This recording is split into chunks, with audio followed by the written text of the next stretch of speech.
পরিষ্কার ভাষায় বলতে চাই, অন্তর্বর্তীকালীন সরকারের কাছে আমি দাবি জানাবো, গতকাল গোপালগঞ্জে যে ঘটনা সংঘটিত হয়েছে 24 ঘন্টার মধ্যে তার প্রকৃত দোষীদেরকে গ্রেফতার করে বিচারের কাঠগড়ায় দাঁড় করাতে হবে। শেখ হাসিনাকে বাংলাদেশে পুনর্বাসন করবার জন্য যারা যারা ষড়যন্ত্র করছে তাদের বিরুদ্ধে জবাবের ব্যবস্থা গ্রহণ করতে হবে। সংগ্রামী সাথী ও বন্ধুগণ, এভাবে যদি আমরা পথ চলতে পারি, ইনশাআল্লাহ এই বাংলাদেশ স্বাধীন হয়েছে। এই বাংলাদেশকে আর কেউ দাবায় রাখতে পারবে না। এই বাংলাদেশের শক্তিটা হলো ঐক্যের শক্তি, এই বাংলাদেশের শক্তিটা হলো সম্প্রীতির শক্তি। এই জুলাই আগস্ট বিপ্লবের সময় আমরা দেখেছি ঢাকা সহ বিভাগীয় জেলা শহরগুলোর রাজপথের চিত্র। আমাদের ছেলেরা সংগ্রাম করছে, মিছিল করছে, স্লোগান তুলছে। নামাজের ওয়াক্ত হয়ে গিয়েছে, সঙ্গে সঙ্গে একজন কলেজ অথবা স্কুলের ছাত্র আল্লাহু আকবার আল্লাহু আকবার আযানের ধ্বনিতে আকাশ বাতাস মুখরিত করে তুলেছে। একজন ইউনিভার্সিটির ছাত্র ইমাম হয়ে নামাজের ইমামতি করছে, তার পিছনে সারিবদ্ধ হয়ে শত সহস্র আমাদের ছাত্ররা, তারা কাতারবদ্ধ হয়ে নামাজে দাঁড়িয়ে সেই পিস থালা রাজপথকে যায় নামাজ বানিয়ে আল্লাহর দরবারে সেজদা কুটিয়ে পড়েছে। আর এরপরে নামাজের পরে খোদার দরবারে ফরিয়াদের হাত উত্তোলন করে চোখের অশ্রু ছেড়ে দিয়ে আল্লাহর সাহায্য কামনা করেছে। এরপরেই 5ই আগস্ট সফল হয়েছে। কাজে মনে রাখতে হবে, এই আগস্ট বিপ্লব ইসলামের নামে হয়েছে। আগস্ট বিপ্লব আল্লাহর কাছে ফরিয়াদ জানিয়ে হয়েছে। আগস্ট বিপ্লব আল্লাহু আকবারের আওয়াজ এবং ধ্বনি উচ্চারণ করে হয়েছে।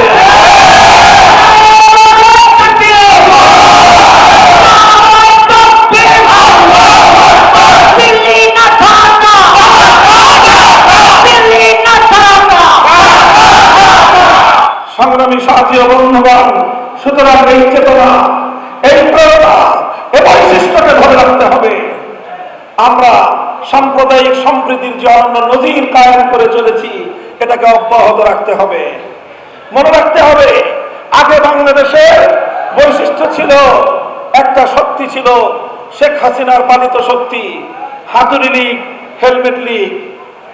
এই লীগেরা রাতের অন্ধকারে সংখ্যালঘু হিন্দু বৌদ্ধ খ্রিস্টানদের উপর কালনাগিনী হয়ে ছবল মারত, দিনের আলোতে আবার তারাই ওঝা হয়ে থাকতে আসতো।